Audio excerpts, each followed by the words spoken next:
안녕하십니까. 생방송 충북 오늘은 수요일 아침에 인사드립니다. 장마 전선이 북상을 하고 있지만은 폭염은 여전히 기승을 부리고 있습니다. 이렇게 무더위가 시작이 되면은 물놀이 생각하시는 분들 많을 텐데요. 근데 물놀이를 하기에 앞서서 준비 운동도 하고 또 안전 장비도 챙기시지만 신경 쓸 게 한 개 더 있죠. 네, 그렇습니다. 물에 들어가실 때는 사탕이라든가 또는 껌을 씹은 채로 물에 들어가지 않는 게 중요하다고 하는데요. 네. 왜냐하면 혹시라도 물에 빠졌을 때 기도를 막아서 질식사할 가능성이 있다고 합니다. 네. 그리고 만약에 식사를 하셨다면 30분이나 1시간 뒤에 물에 들어가는 게 좋은데요. 윗속에 음식물이 차 있을 때 수영을 하게 되면 호흡이 힘들어질 수 있기 때문이라고 합니다. 사실 여름철에는 이제 물놀이도 많이 하시지만 사고도 많이 발생할 수 있습니다.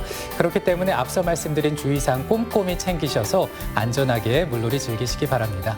네, 매주 수요일에는 투데이 브리핑이 마련되는데요. 네. 뉴스 가운데 궁금했던 내용들 또 다시 한번 짚어봤으면 하는 그런 이슈들이 많이 있습니다. 네. 지금부터 풀어보도록 하겠습니다. 네, CJB 보도국의 김기수 기자 2주 만에 만나게 됩니다. 어서 오세요. 네, 네, 안녕하세요. 네. 첫 번째 소식은 어떤 내용입니까? 네, 오늘 처음으로 준비한 소식은요. 문신의 덜미가 잡힌 절도범입니다. 지난달 25일 청주시 상당구의 한 금은방에 20대 남성이 들어왔습니다. 금목걸이를 사겠다면서 금은방 주인에게 이것저것을 보여달라고 요청을 했고요. 주인 입장에선 목걸이를 사러 온 손님이 그저 반갑기만 했을 겁니다. 손님으로 위장한 남성이 목걸이 몇 개를 착용해 본 뒤에 포장을 해달라고 요청을 하는데요. 이때 주인이 방심한 틈을 타서 금목걸이 2개를 가지고 그대로 달아난 겁니다. 네, 이 금은방에 들어와서 절도 행각을 벌인 건데요. 보통 이렇게 절도 행각을 벌인다고 한다면 꼼꼼하게 준비하지 않습니까? 네, 맞습니다. 말씀하신 것처럼 절도, 그러니까 말 그대로 범행이 목적이다 보니까 나름 철저하게 준비를 했습니다. 체형을 들키지 않기 위해서 긴팔 티셔츠를 입었고요. 마스크까지 착용했습니다. 완벽하게 무장을 한 건데요. 네. 그런데 본인도 모르게 간과한 것이 있습니다. 바로 목 뒤에 새겨진 문신이었는데요. 앞에서 언급했듯이 금목걸이를 산다고 한 뒤에 몇 개를 착용해봤다고 하지 않습니까? 네. 이 과정에서 목 뒤에 있던 문신이 가게 내부에 있던 CCTV에 그대로 포착된 겁니다. 네, 그러니까 이제 말씀하셨던 그런 목 뒤에 문신, 이 부분을 중심으로 해서 인상착의를 파악해서 경찰이 수사에 나섰군요. 네, 맞습니다. 경찰이 CCTV를 수차례 돌려보면서 범인의 특징을 파악을 했고요. 이 부분을 가지고 수사를 진행했습니다. 결국 목에 새겨진 문신의 덜미가 잡힌 건데요. 이 범행을 저지른 20대는 청주 남부터미널로 이동을 했고 버스를 타고 대전으로 도주를 했습니다. 이 부분을 세밀하게 추적을 했고 대전의 한 모텔에서 검거가 됐는데요. 당시 수사를 진행했던 강력팀장의 말 들어보시죠. 피해 현장에 있는 CCTV를 수십 번에 걸쳐 돌려봤습니다. 그래서 거기서 범인의 몸에 있는 문신을 확인하고 그 특징점이 되는 게 있어서 저희 내부망에 있는 그 동일수법 전과자를 상대로 해서 그걸 대조를 해서 특정을 했습니다. 네, 이거 수십 번이나 돌려보셨다고 하니까 네. 경찰이 얼마나 큰 노력을 하는지 알 수 있습니다. 궁금한 것은 이렇게 단순 절도범은 물론이고요. 또 용의자를 추적할 때 휴대전화 통신 기록이라든가 신용카드 조회 이런 것들을 사용하지 않습니까? 네, 맞습니다. 용의산성에 오른 사람들은 일반적으로 수사를 할 때 이 부분, 그러니까 말 그대로 휴대전화 통신 기록이나 신용카드 사용 내역을 조사를 하는 것이 네. 일반적입니다. 최근에 워낙 기술이 좋아졌기 때문에 언제 어디서 얼마나 썼는지까지 쉽게 확인을 할 수가 있는데요. 이런 부분이 있다면 수사는 그야말로 급물살을 타게 됩니다. 추적이 굉장히 쉬워지는 것이죠. 네. 하지만 문제는 이 부분을 아무것도 사용하지 않았을 때가 문제가 좀 됩니다. 흔히 뚜벅이라고도 불리는데요. 휴대전화 사용은 물론이고 카드 사용도 하지 않은 방식으로 경찰의 수사망을 피해 나가는 것이죠. 이런 경우에는 수사가 조금 힘들 수 있습니다. 용의자가 어떻게 어디로 이동했는지를 쉽게 알 수 없기 때문이죠. 이걸 뚜벅이라고 하는군요. 네. 그렇지만 뚜벅이라고 해서 우리가 또 못 잡는 건 아니지 않습니까?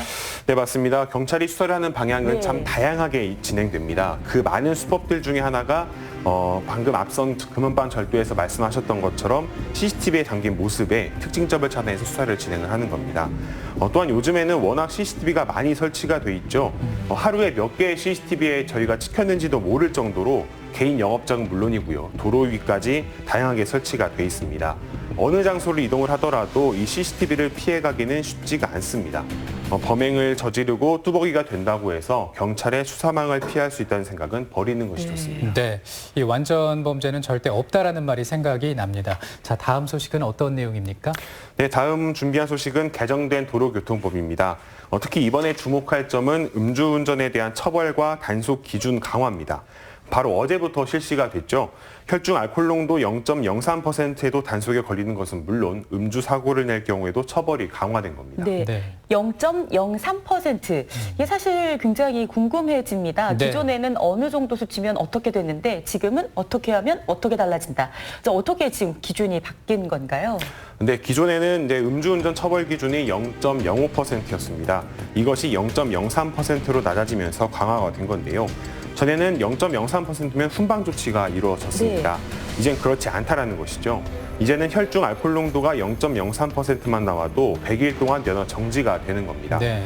또한 면허 취소 기준은 기존에는 0.1% 이상이었는데 0.08% 기준으로 강화됐습니다. 0.05%에서 0.1% 미만의 경우 3회 이상 적발되면 면허가 취소가 됐던 것이 과거 기준이었는데요. 이제는 0.03%에서 0.08%, 즉 면허 정지 수준 2차례만 나와도 면허 취소가 되는 겁니다. 네. 정리하면은 야구에서는 삼진 아웃이 아니라 야구의 삼진 아웃이 아니라 축구에서의 레드 카드로 보시면 될 것 같습니다. 네. 그리고 이제 또 궁금한 것이 처벌 기준인데 이것도 강화가 됐잖아요. 네, 맞습니다. 기존에는 면허 정지 수치에 음주운전을 할 경우 징역 6개월 이하나 벌금 300만 원 이하에 처해졌지만 법이 개정되고 나서는 1년 이하의 징역이나 벌금 500만 원 이하로 강화가 됐습니다. 취소 수준의 경우에는 징역 5년 또는 벌금 2천만 원까지도 선고가 될 수 있습니다. 사망사고로 낸 경우에도 적용되는 것이 강화가 됐는데요. 기존에는 취소 수치로 운전을 하다 사망사고를 내면 통상적으로 4년 6개월 정도의 4년 6개월 안팎을 구형을 했었습니다. 하지만 앞으로는 무조건 7년 이상을 구형하도록 했고요. 경우에 따라서는 무기징역까지도 구형할 수 있도록 변경이 됐습니다. 네.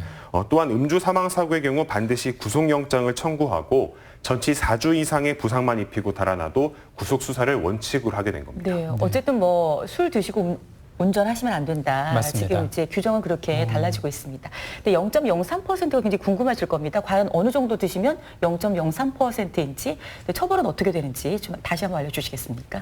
네, 강화된 기준이 0.03%라고 네. 계속해서 강조를 드리고 있는데요.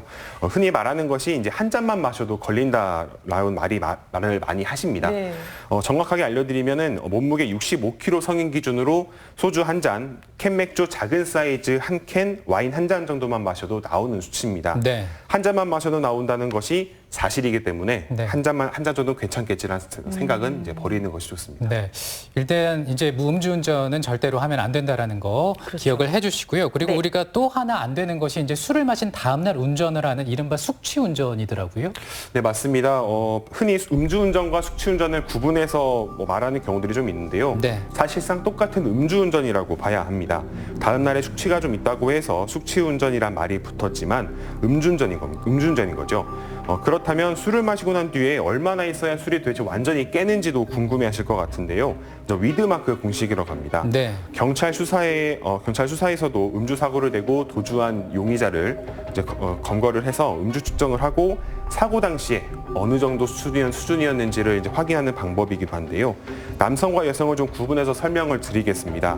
몸무게 70kg의 남성을 기준으로 소주 한 병을 마시면 완전히 분해되는 데까지 4시간 6분이 걸리고요. 네. 맥주 2000cc의 경우 5시간 22분, 양주 4잔을 마시면 6시간 28분이 걸립니다. 네. 몸무게 50kg의 여성 기준으로는 소주 한 병에 7시간 12분이고요. 맥주 2000cc는 9시간 28분, 그리고 양주 4잔은 11시간 25분까지도 걸립니다. 네. 도수가 높은 소주보다 도수를 낮은 맥주를 많이 마시는 경우에도 이 알코올 분해에 더 오래 걸린다는 겁니다. 네. 참 애주가 여러분들께서는 나름대로 어떻게 해야 하시겠지만 네. 방법이라는 게 다 있겠죠. 어쨌든 술은 좀 드시지 않고 운전하셔야 될 것 같은데요. 근데 문제는 사실 지금 말씀해 주신 그 양을 회식할 때라든가 술 드시다 보면 또 그러니까요. 초과할 수 있잖아요. 네. 그 운전 어떻게 해야 될지 이게 좀 고민이 될 텐데 이거 좀 도움 말씀 주시겠습니까? 네, 말씀하신 것처럼 이 애주가분들도 계시고요. 네. 그래서 사람마다 그리고 또 장소마다 조금 다를 수 있고 주량의 차이는 당연히 있을 수 있습니다. 하지만 이제 술자리에서 잔이 오고 가다 보면 또 1차가 끝나고 2차, 3차로도 넘어가다 보면은 혈중 알코올 농도가 아침 출근 때까지 계속해서 유지되는 경우들도 네. 있고 완전히 분해되지 않는 경우들도 존재를 합니다. 네. 정리하면은 단 한 잔이라도 술을 마셨다면 운전은 절대 해서는 안 되고요. 아침에 일어났을 때 혹은 전날 마신 술의 양이 좀 과하다 싶을 때는 무조건 대중교통을 타고 출근해야 됩니다. 네, 대중교통이 답입니다. 네. 술 드신다면 대중교통을 이용해 주시길 바라고요. 자, 그리고 밤사이에 음주운전 단속이 있었는데 뭐 굉장히 많은 분들이 이렇게 걸리셨더라고요. 네. 어떻습니까?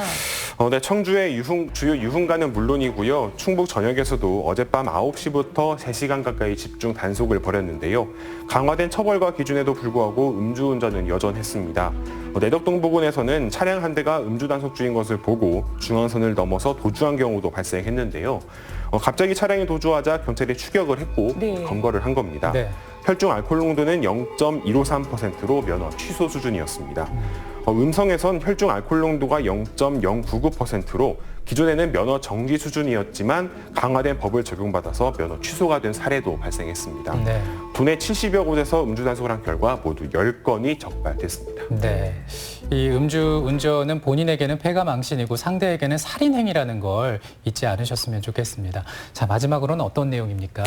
네, 마지막 소식은 여름철에도 방심해서는 안 되는 노로바이러스입니다. 네. 원래 노로바이러스는 주로 겨울철에 기승을 부리는 것이 일반적인데요. 노로바이러스 자체가 낮은 기온에서도 워낙 활동이 활발하기 때문에 이제 이런 말을 하는 겁니다. 하지만 날씨가 더워지는 요즘에도 노로바이러스에 대한 주의가 필요합니다. 네. 네. 보통 노로바이러스 얘기를 할 때는요, 한겨울에 웬 식중독입니다. 입니까 하는데 이 노로바이러스가 문제가 되거든요. 네. 그런데 여름에 이게 부각된다는 거 어떤 사례가 있나요? 네, 그렇습니다. 지난 5일 충주의 한 초등학교에서 집단 식중독 증세가 나타났는데요. 구토와 설사, 복통 등의 증세를 보였습니다. 보건당국이 이런 증세가 있는 학생 57명과 조리원들에 대한 인체 검사를 벌였는데요.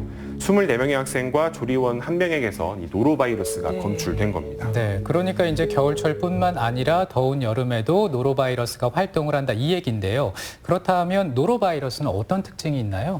네, 노로바이러스 특징은 앞에서도 잠깐 말씀드렸듯이 낮은 기온에서도 활동성이 굉장히 뛰어납니다. 네. 노로바이러스 감염은 주로 오염된 물을 섭취하거나 음식을 통해서도 전염이 되고요. 감염된 사람이 제대로 씻지 않고 만진 물건이나 음식물이 매개가 되기도 합니다.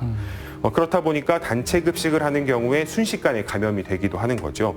특히 조리원이 감염될 경우 해당 조리원이 만든 음식을 통해서 다수의 사람에게 전파가 되기도 합니다. 네.